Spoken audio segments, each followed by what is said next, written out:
નમસ્કાર મિત્રો, welcome back to this channel. તો મિત્રો, આજના વિડીયોમાં આપણે જોઈશું ન્યૂઝપેપર વોકેબ્યુલરી. તો આજે આ 8મો સેશન છે. ઓલરેડી આપણે 7 સેશન કરી ચૂક્યા છે. ના જોયા હોય તો જોઈ લેજો, ઠીક છે. જે આપણી વોકેબ્યુલરી ઇન્ક્રીઝ કરવા માટે, ઇમ્પ્રૂવ કરવા માટે ખૂબ જ ઇમ્પોર્ટન્ટ છે. તો આપણે ન્યૂઝપેપરમાં આવતા વર્ડ્સ અહીંયા આપણે જોઈએ છીએ, ઠીક છે. તો ચાલો શરૂ કરીએ. તો આજનો આપણું ફર્સ્ટ વર્ડ છે કેપ્સાઇઝ. કેપ્સાઇઝ કેપ્સાઇઝનો મતલબ શું થાય? to overturn or turn upside down, especially a boat. એટલે ઓવરટર્ન એટલે કે ઊંધું વળી જવું, બરાબર. અપસાઇડ ડાઉન એટલે કે પલટી થઈ જવું, ઉલટું થઈ જવું. સ્પેશિયલી બોટ એટલે કે જ્યારે બોટ હોય એ ઉલટી થઈ જાય, ઊંધી થઈ જાય, તો એને શું કહેવાય? કેપ્સાઇઝ. શું કહીશું? કેપ્સાઇઝ, બરાબર. ઊંધી વળી જવું, પલટી જવું એમ. The boat capsized during the storm. એટલે આ મોસ્ટલી આ જે વર્ડ જે છે એ કેપ્સાઇઝ એ બોટ માટે જ વપરાતો હોય છે, બરાબર. તો કેપ્સાઇઝ નો મતલબ શું થાય? ઉલટું થઈ જવું, ઊંધું થઈ જવું. જે બોટ હોય ઊંધી થઈ જાય એને કહેવાય capsize. Several passengers were rescued after the boat capsize. એટલે હોડી પલટી ગયા પછી ઘણા મુસાફરોને બચાવી લેવામાં આવ્યા. Strong waves caused the vessel to capsize. જોરદાર મોજાના કારણે જહાજ પલટી ગયું, પલટી ખાઈ ગયું એ રીતે. તો કેપ્સાઇઝ નો મતલબ શું થાય? કે હોડી યા તો સ્ટીમર છે એ ઊંધું થઈ જાય દરિયામાં કે પાણીમાં, તો એને શું કહેવાય? કેપ્સાઇઝ. નેક્સ્ટ વર્ડ છે આપણો સસ્ટેઇન્ડ. સસ્ટેઇન જે છે આ V2 ફોર્મ છે. સસ્ટેઇન નું સેકન્ડ ફોર્મ છે, પાસ્ટ ટેન્સ, ઠીક છે. તો સસ્ટેઇન ઉપરથી સસ્ટેઇન્ડ બનેલું છે. તો એનો મતલબ શું થાય? તો continue for a long time, એટલે કે સતત કોઈ વસ્તુ લાંબા સમય સુધી ચાલે, તો એનું કહેવાય સસ્ટેઇન. સફર્ડ બીજો મતલબ એવો થાય. ઓર એક્સપિરિયન્સ એટલે કે અનુભવેલું, બરાબર. અનુભવેલું એને કહેવાય સસ્ટેઇન, સહન કરેલું. ઓકે, એને સેન્ટેન્સમાં જોઈશું તો વધારે ક્લિયર થશે. The economy showed sustained growth. એટલે કે અર્થવ્યવસ્થાએ સતત વૃદ્ધિ દર્શાવી. તો સસ્ટેઇન્ડ એટલે કે સતત. હી sustained injuries in the accident. અકસ્માતમાં તેને ઈજાઓ થઈ, એટલે કે એને ઈજાઓ સહન કરવી પડી, એ અર્થમાં છે સસ્ટેઇન, બરાબર. નેક્સ્ટ આપણું સેન્ટેન્સ છે the campaign received sustained support. એટલે અભિયાનને સતત સમર્થન મળ્યું. તો સસ્ટેઇન નો મતલબ શું થાય? સતત યા તો સહન કરેલું એમ. પછી આપણો વર્ડ જે છે કોર્સિવ. કોર્સિવ નો મતલબ શું થાય? Using force or threats to make someone do something. એટલે કે કોઈને ફોર્સ કરીને યા તો કોઈને ડરાવી ધમકાવીને કોઈ કાર્ય કરવા માટે ફરજ પાડવી, તો એને કહેવાય કોર્સિવ. એટલે કે જબરજસ્તી કર્યું. સિમ્પલ લેંગ્વેજમાં આપણે કહીએ જબરજસ્તી કર્યું કે દબાણકારી. ઓકે, ફોર્સફુલી કોઈ કાર્ય કરવામાં આવે તો એને કહેવાય coercive. The court condemned coercive methods. અદાલતે દબાણકારી પ્રવૃત્તિઓની નિંદા કરી. કન્ડેમ એટલે કે નિંદા કરી, વખોડી કાઢવું, નિંદા કરી. Workers એલિજ્ડ કોર્સિવ practices. કામદારોએ જબરજસ્તી ભરી પદ્ધતિઓનો આરોપ મૂક્યો.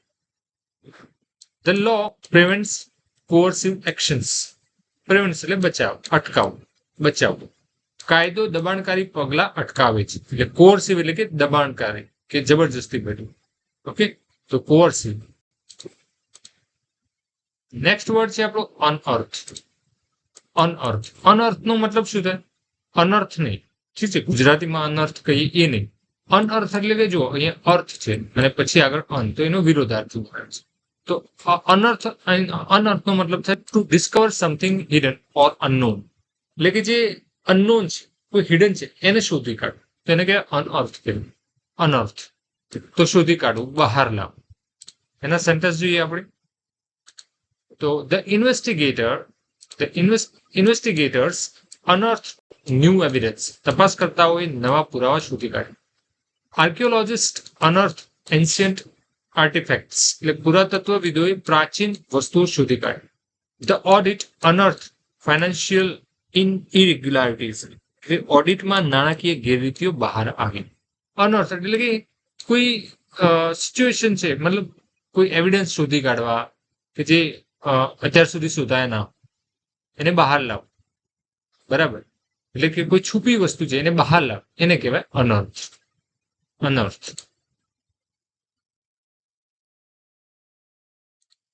નેક્સ્ટ વર્ડ છે આપણું પ્રોસિક્યુટ. પ્રોસિક્યુટ નો મતલબ થાય to take legal action against someone in court, એટલે કે કોઈ કાનૂની કાર્યવાહી કરવી, ગુનો સાબિત કરવા માટે કેસ ચલાવો, એને કહેવાય પ્રોસિક્યુટ. પ્રોસિક્યુટ. તો authorities decided to prosecute the accused. સત્તાધીશોએ આરોપી સામે કેસ ચલાવવાનો નિર્ણય લીધો. The company was prosecuted for violating regulations. નિયમોના ભંગ બદલ કંપની સામે કેસ ચલાવવામાં. Police gathered evidence to prosecute suspects. પોલીસે આરોપી સામે કેસ ચલાવવા માટે પુરાવા એકત્ર કર્યા. તો પ્રોસિક્યુટ નો મતલબ શું થાય? કાનૂની કાર્યવાહી કરવી.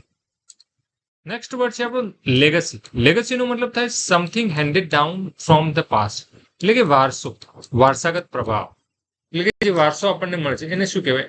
લેગસી. એટલે આપણા જૂના વડવાઓ થી આપણને જે કંઈ મળતું હોય એને એમ મળ્યું છે એને કહેવાય વારસો. એટલે કે આપણી આગળની જનરેશન, એક જનરેશન થી નેક્સ્ટ જનરેશન જે પાસ ઓન થાય એને કહેવાય વારસો. એ રીતે the leader left behind a strong legacy. નેતાએ મજબૂત વારસો છોડી ગયો. His work remains part of his legacy. તેનું કાર્ય તેના વારસાનો ભાગ છે.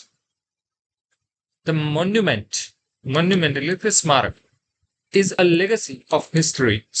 સ્મારક જે છે એ ઇતિહાસનો વારસો છે.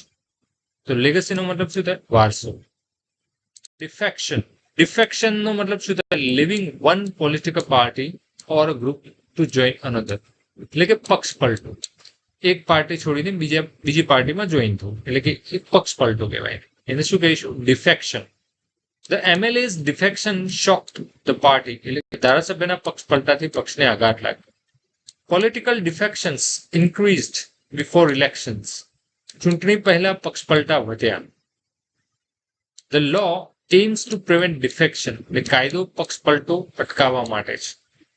પછી છે રિવોલ્ટ. રિવોલ્ટ નો મતલબ શું થાય? રિબેલિયન ઓર અપરાઇઝિંગ અગેન્સ્ટ ઓથોરિટી, એટલે કે બળવો, વિદ્રોહ. એને શું કહીશું ઇંગ્લિશમાં આપણે? રિવોલ્ટ. વર્કર્સ લોન્ચ્ડ અ રિવોલ્ટ અગેન્સ્ટ મેનેજમેન્ટ, એટલે કામદારોએ સંચાલન સામે બળવો કર્યો. The Revolt spread quickly. બળવો ઝડપથી ફેલાયો.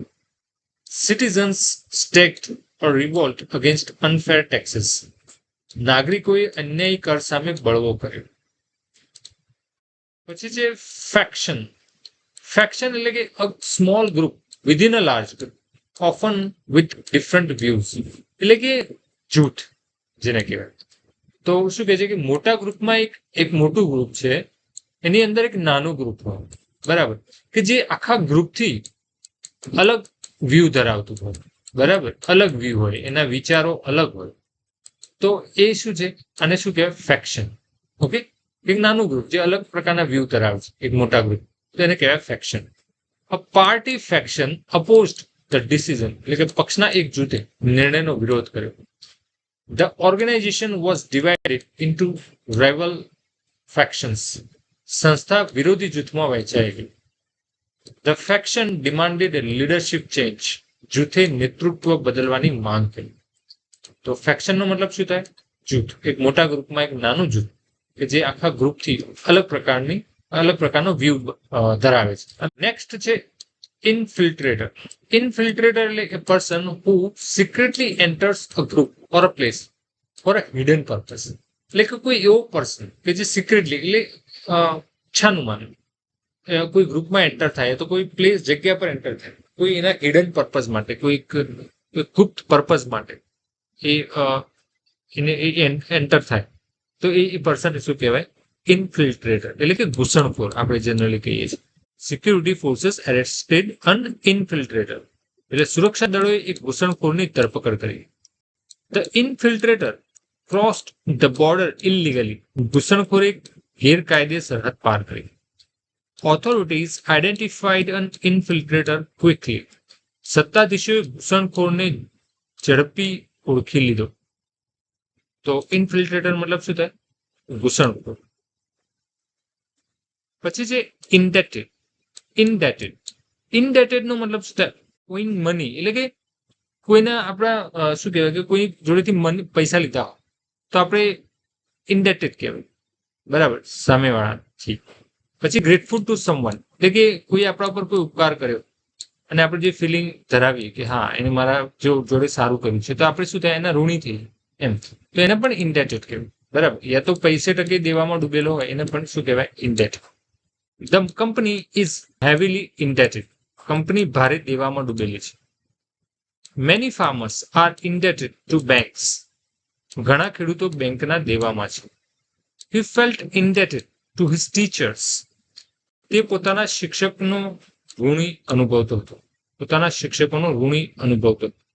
એટલે કે હી felt indebted to his teachers. તો મિત્રો, આજના વિડીયોમાં આટલા વર્ડ્સ હતા જે આપણે ન્યૂઝપેપરમાંથી લીધેલા છે.